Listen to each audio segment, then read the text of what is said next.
Hi, my name is John Beck. I'm Executive Chef with Morrison Healthcare and the BJC Healthcare System. And I'm Reinberg.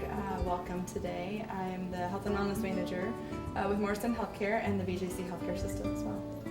And I'm Dottie Durbin. I'm the Registered Dietitian at the Heart and Vascular Center in West County. Great. Thank you. Thank you both. What we're going to be doing today is an awesome recipe. It's a roasted Mediterranean eggplant. Great for this time of the year.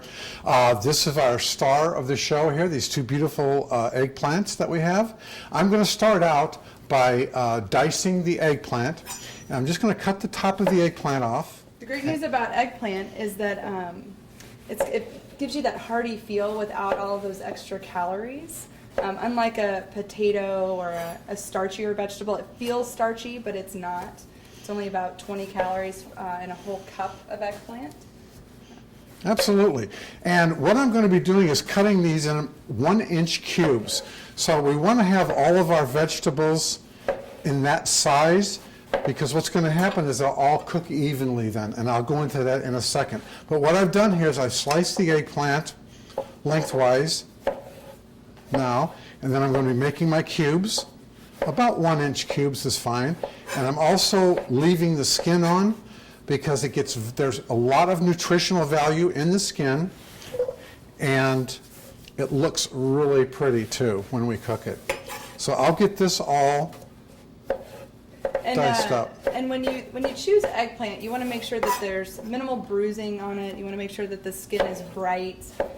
This is the traditional eggplant. It's that deep shade of purple, but eggplant comes in all different colors. It comes in white, lavender colored, large, small. The larger the eggplant, if you get a really big eggplant, you're probably going to want to peel that, would you say, Chef? Because the skin will be tough. It can. In certain seasons, like when they get very large in the summer, the peeling can be a little tough. But right now, when we pick these out, it's paper thin. And you'll be able to feel that when you purchase the eggplants. That's true. And that's a great point about picking one without bruising one. Make sure when you touch it, it's nice and firm. It's got no blemishes on it, and you can find those very easily. Okay, we've got our eggplant diced up in 1-inch cubes. We're going to add our other ingredients now, which will be the red onion that we have also diced. It's 1 red onion, 1-inch cubes. We have 2 beautiful red peppers, all fresh red bell peppers. Going to add those, and then we're going to add our zucchini. We have 2 medium-sized zucchini diced up in 1-inch cubes. And the thing about the peppers and the onions, if you don't have a red onion, you can use a white onion or a yellow onion. Really, onion adds any of the onions are going to add that sweet flavor to the dish. Absolutely. Because the eggplant can be a little bit bitter. In this dish, I don't think it's bitter at all, but it does. Has a much heavier taste to it. But, absolutely. And the caramelization from the onion, when it roasts in the oven, it gets very sweet, the natural sugars. Our last 2 ingredients are going to be a tablespoon of olive oil to coat this nicely. And we're going to use some sea salt.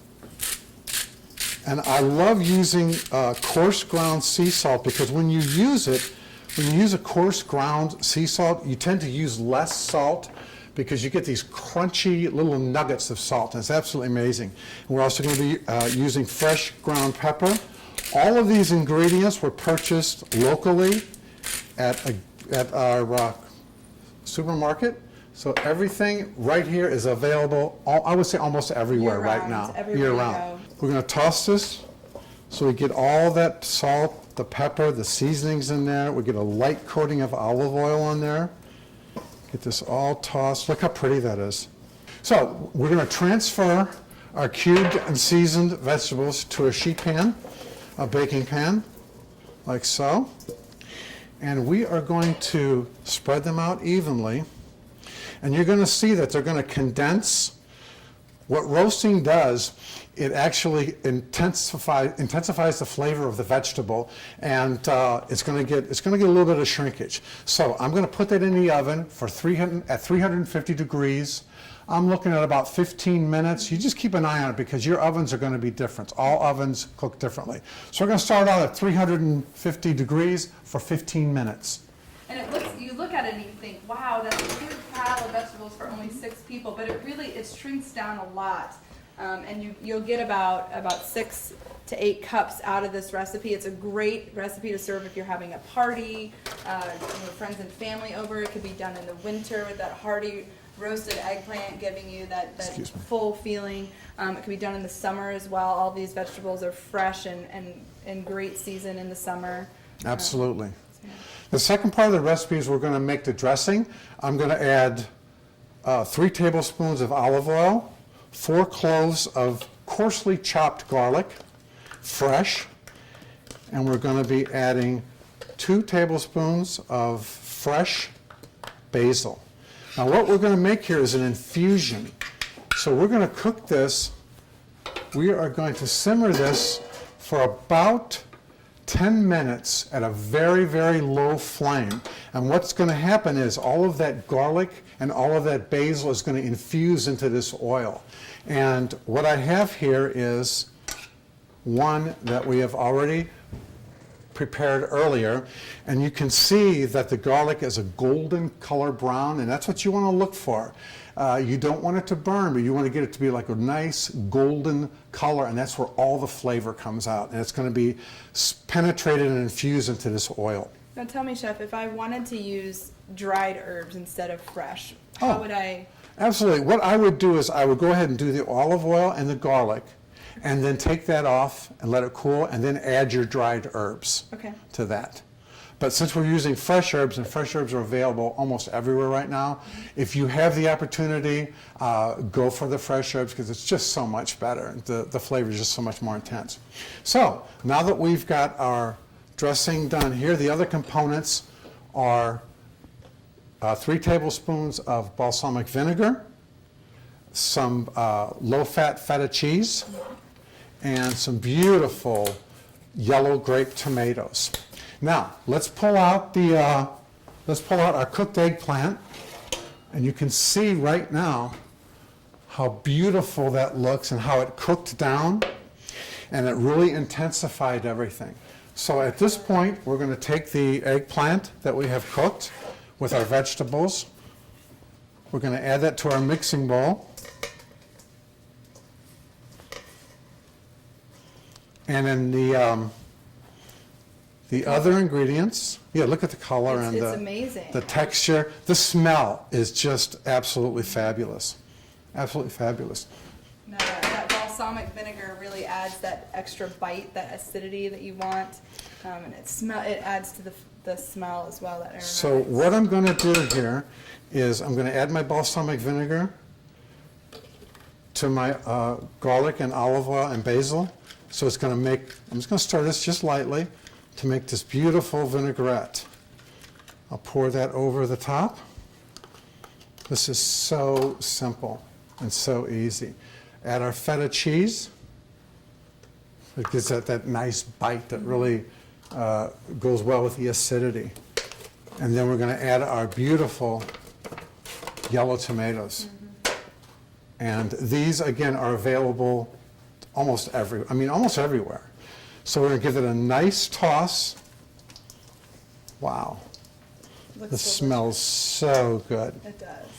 And Erin, if you would hand me that presentation bowl, Sure. I can just kind of show it, give our audience just kind of an idea how beautiful it looks.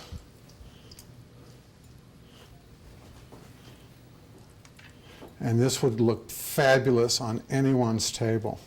Absolutely fabulous. Get that one off of there. And I like to, you can easily garnish this with a bit of our fresh basil, maybe a little slice of lemon, just to kind of touch it, just kind of kick it up a little bit.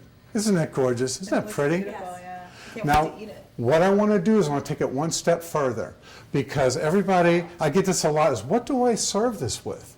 What do I do with it now? So what I'm going to do is I'm going to put together a grilled chicken with a tomato and caper tapenade to go with that. And this takes absolutely hardly any time at all. If you can grab me the chicken out of the fridge, we're going to roast this chicken breast. It's a boneless, skinless chicken breast. We're going to put a little bit of olive oil on top and just rub that on there. And I've got an herb mixture, which is an Italian blend, which you can get anywhere, and a little bit of paprika. So I'm going to put that on there. Just kind of rub that on there. What kind of herbs are in an Italian blend? We've got the three components are basil, oregano, and thyme. Okay. And instead of having to buy 3 different jars, if you get that Italian blend, I put it in everything. I put it on my veggies. I use it all the time. So we're going to put this in a 350-degree oven until it reaches an internal temperature, this is very important, of 165 degrees minimum. That makes it safe. So I always use my probe, my thermometer. So we're going to put this in. This usually takes, depending on your oven, again, about, I want to say 12 to 15 minutes. And just keep an eye on it. So now that I've got that done, here's my prepared chicken. Okay, I'll set that right there. And I'll go ahead and make the tapenade. And the tapenade is just a, it's an Italian Mediterranean type term for like a salsa. So we're going to use 1 Roma tomato. And Why do you use a Roma tomato? well, I'm using the Roma tomato because it doesn't have so much water in it, and it's much firmer, and it holds up so much better. So we've got 1 Roma tomato. We're just going to dice that. And this goes so fast. And I'll bet I can do this, make this tapenade in under a minute. So we've got our tomato. Which is always important for those busy families. Oh, absolutely. The last thing you want to do is spend all day. And I've got my capers. And a little bit of olive oil. I've got about a tablespoon here, I guess.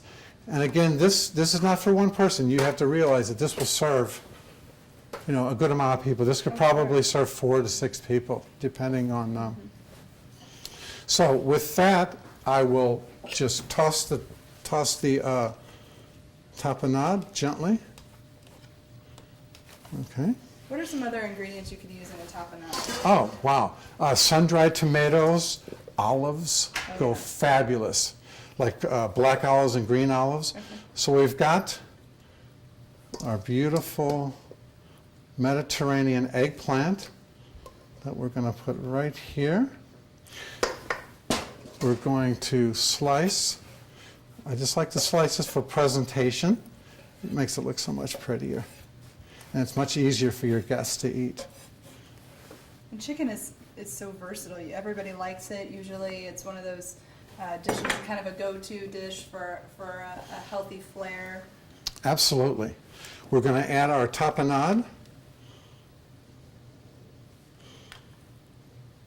Right here.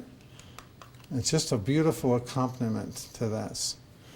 And since I have some fresh basil here, we'll garnish it with a little fresh basil. And I think I have another lemon slice here.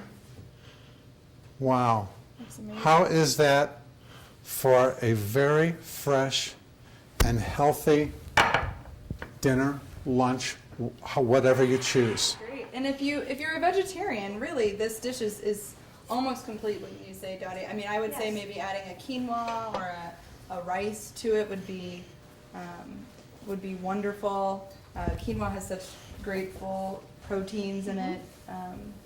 So how would you? I think this is definitely quinoa, if you wanted to keep it vegetarian, would really kick up the protein content. Remember, February is Heart Month, and this is a great recipe to really showcase the vegetables in your day.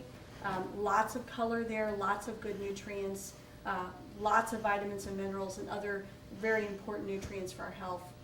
So this fits well within the DASH diet. That's kind of all the big talk these days. The DASH diet is dietary approaches to stop hypertension, but we know the DASH diet is very plant-based, but still includes some animal protein if you care. And that DASH diet, not only good for blood pressure control, but its Consumer Reports just ranked it as the top diet for weight control last month. So this fits well into your heart-healthy approach for the month of February and well beyond. Yeah. Fantastic. Thank you.